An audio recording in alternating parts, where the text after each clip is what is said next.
You're listening to The World at 8 with Lynn Mozart. The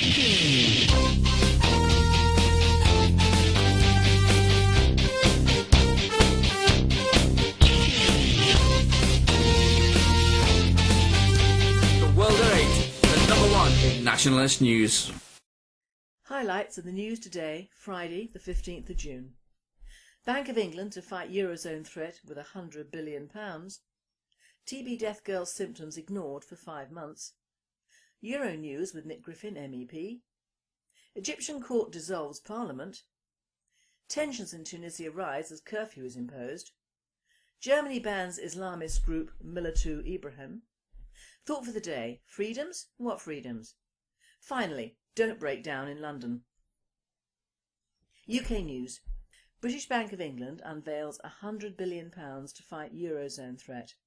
The Guardian's business blog reports that the Bank of England is to pump £100 billion of their emergency cash into the economy. This will include £80 billion in funding for lending schemes. This money is earmarked for non-financial companies. It is thought that the banks will lend this money to households and small businesses, but as the rules that relate to the bank's lending will not change, that is, they bear the brunt of non-repayments, this doesn't look likely to make any difference to the first-time buyers or small businesses. A teenager who died from TB, Alina Sarag, had her illness undiagnosed for nearly 5 months, her father Sultan said. Her symptoms were so bad her GP, Dr Sharad Pandit, who runs Highgate Medical Centre in Birmingham and had been Alina's GP since birth, thought she had cancer. This was despite the fact that the 15-year-old Alina had tested positive for tuberculosis following an outbreak at her school in 2009. After receiving antibiotics, the disease was found to be latent. But when she returned from holiday in Pakistan in August 2010, she fell ill. She passed away at Birmingham Children's Hospital in January 2011 after suffering a cardiac arrest. An inquest into Alina's death has now recorded a verdict of death by natural causes. Her father called Dr Pandit more than 50 times for help, and Dr Pandit has told the inquest that he fully accepts that a diagnosis of TB never crossed his mind. All, and there were many, healthcare officials involved ignored the previous diagnosis and treatment of TB and put her illness down to chest infections, viral infections, meningitis and bulimia. One so-called specialist even said it was in her heart she was lovesick and advised her to see a spiritual healer. An NHS review said that many opportunities had been missed to identify her TB, but the inquiry by the Heart of Birmingham Primary Care Trust found that no individuals involved in her case had made major mistakes. It concluded that there was a need for greater awareness of the disease and its dangers across the medical profession. The court was told that in 2011 there were 402 cases of tuberculosis in Birmingham. A World at 8 reporter commented, "These foreign doctors should be used to dealing with TB. It is endemic in their countries and now it has come over here. To have TB diagnosed in a school situation in a large city in the UK is very serious. So is the fact that many Pakistani immigrants travel back and forth between countries unchecked and spread these diseases. Alina's death is awful and one must wonder how certain healthcare officials sleep at night. We have already had a rabies scare from 2 Indian nationals, so what has gone on that the British public do not know about?" I give you the European news from the belly of the beast with Nick Griffin. It's not every week that I get to have a go at 2 baronesses, but this has been a good one, and I have. First, there was the thoroughly modern Conservative expenses cheat, Baroness Wazi. You may know that I made an official complaint against her under the Theft Act over her grubby accommodation claims. I pointed out in particular that her ludicrous excuse, namely that it wasn't dishonest to take money to which she wasn't entitled because she gave it to someone else, in itself provides prima facie evidence for a case against her. Unfortunately, but all too predictably, the Metropolitan Police took only a few days to announce that they will not be investigating David Cameron's top token Muslim. But if they think they can brush this little affair under the carpet that easily, they can think again. First, Simon Darby has now lodged a Freedom of Information Act request for all the documents and meeting minutes arising from the deliberations on whether to prosecute or not. In all probability, this has already led to someone having to spend hours rooting through files, shredding paper and deleting emails. They'll probably cover their tracks, but there's always a risk in doing so, because if something slips through, what could have been excused as a poor but honest decision can be exposed as corruption and malfeasance in public office. In any case, Wasi can rest uneasy in the knowledge that we're still digging.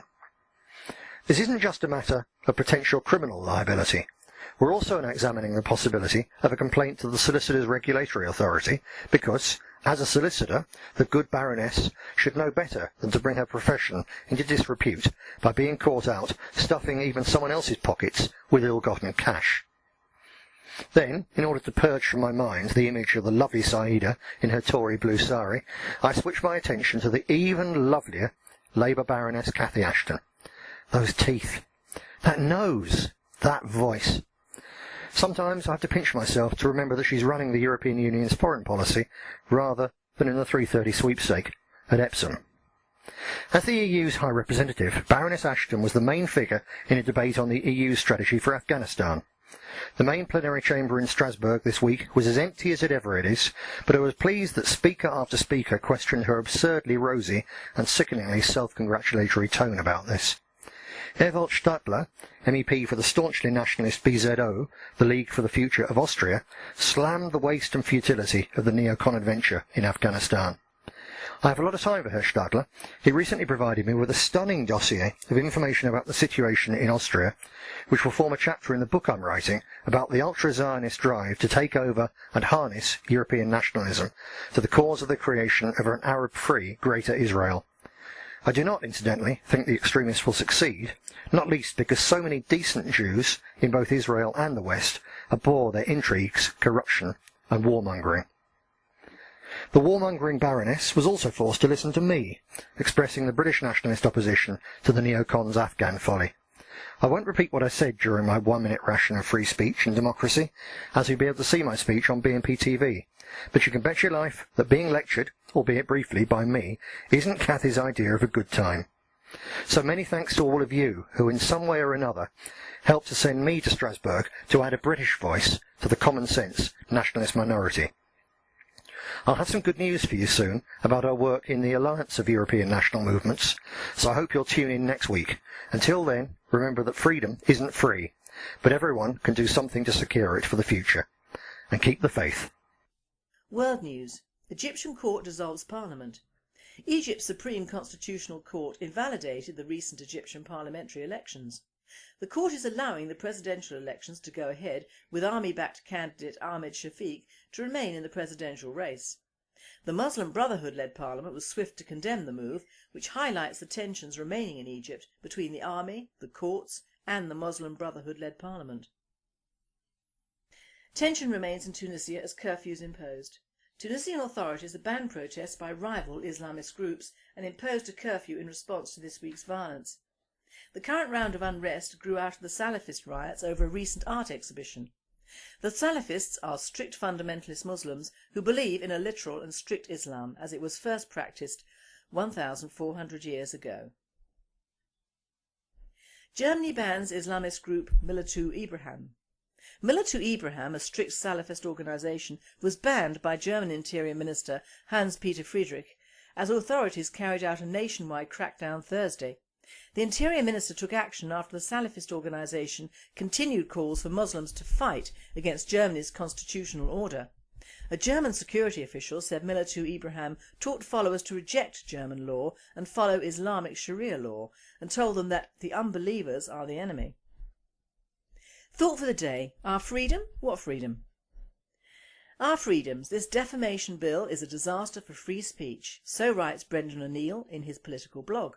Now, we might not agree with Brendan in all things, but he makes one very salient point that will be used to attack anyone on the wrong side of right speak. The bill, for all the good it will do, has at least one major glaring and worrying fault: the abolition of a jury's decision. The decision will be placed in the hands of the state. A single state-appointed judge will be the sole arbiter of responsible journalism. When it comes to a body of a few men listening to everyone and everything as cited in the new Communications and Data Bill, which I will touch on later, but they cannot spare 12 good men and true for a court case, something is very, very wrong, my friends. Juries can be got at, as we know from the trial in Blackpool of our Muslim pals, but one man is even more got-atable, excuse the English. We have had the trial by jury for hundreds of years and we should not change for the European machine of one judge or even 3 of them. 12 men or women, none connected and unrelated hopefully, is the norm over here. The British government, our government, is due to announce legislation which will lead to a huge expansion of surveillance powers of communications on the internet and mobile phones in the United Kingdom. It is called the Communications and Data Bill and will allow the police and security services to keep track of who is calling whom on mobile phones, the email addresses of all correspondents and the personal IDs of people chatting on social networking sites. Now in my humble opinion that is what the Leveson inquiry was set up to do, create such a fuss and bother over what has been going on for the government and state for years in the hush-hush sector and pillory poor old Murdoch, a well-known Republican and ultra-conservative, albeit a very manipulative and ambitious one. The powers that be do not want any single private person having sway over the media and press. It will be too dangerous in the future to have alternate views brought before the great British public, alias the chattering classes as they are fondly referred to. The Leveson forerunner, because that is what it is, dealt with a few minor celebs and even more minor politicians being bugged. I thought this was par for the course. They have been bugging British National Party people for years.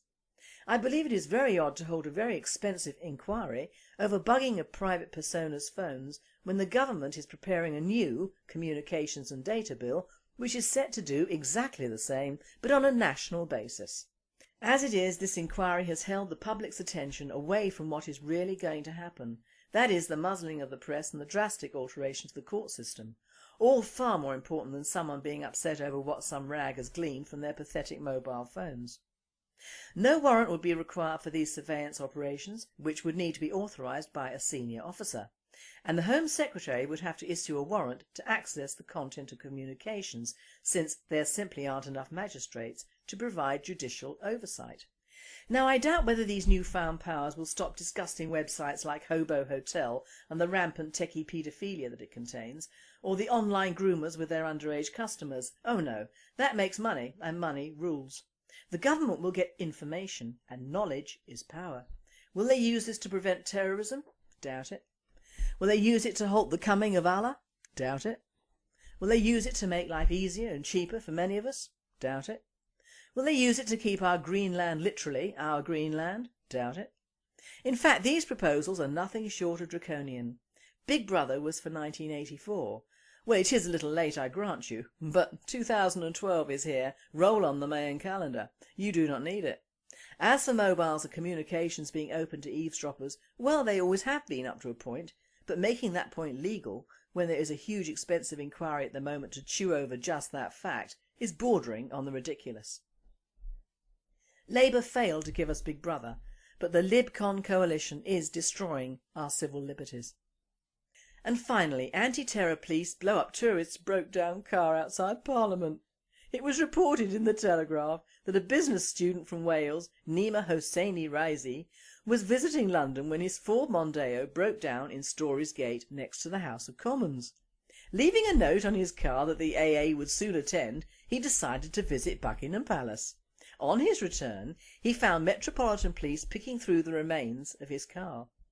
A Scotland Yard spokesman said, "We can confirm there was a suspect vehicle at Storey's Gate at 10:20 AM on Wednesday and a controlled explosion took place and the incident was subsequently deemed as non-suspicious." A World at 8 reporter commented, "Whatever you do, do not break down near the House of Commons. The trouble with this particular case is that in future if a genuine terrorist leaves a car near the Commons, the police will probably leave it for fear of being deemed racist. And kaboom! We will have got rid of one of the main problems with the UK today."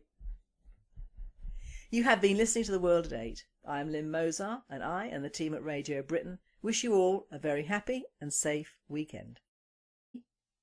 Egyptian court dissolves parliament. Tensions in Tunisia rise as curfew is imposed.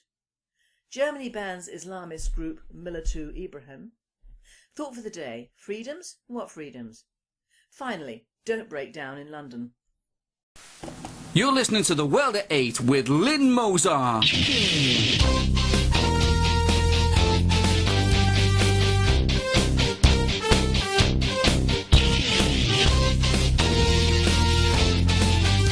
The World at 8. UK News. British Bank of England unveils £100 billion to fight Eurozone threat. The Guardian's business blog reports that the Bank of England is to pump £100 billion of their emergency cash into the economy. This will include £80 billion in funding for lending schemes. Number 1 Nationalist News. Highlights of the news today, Friday the 15th of June. Bank of England to fight Eurozone threat with £100 billion. TB death girl's symptoms ignored for 5 months. Euro News with Nick Griffin MEP. This money is earmarked for non-financial companies. It is thought that the banks will lend this money to households and small businesses, but as the rules that relate to the bank's lending will not change, that is, they bear the brunt of non-repayments, this doesn't look likely to make any difference to the first-time buyers or small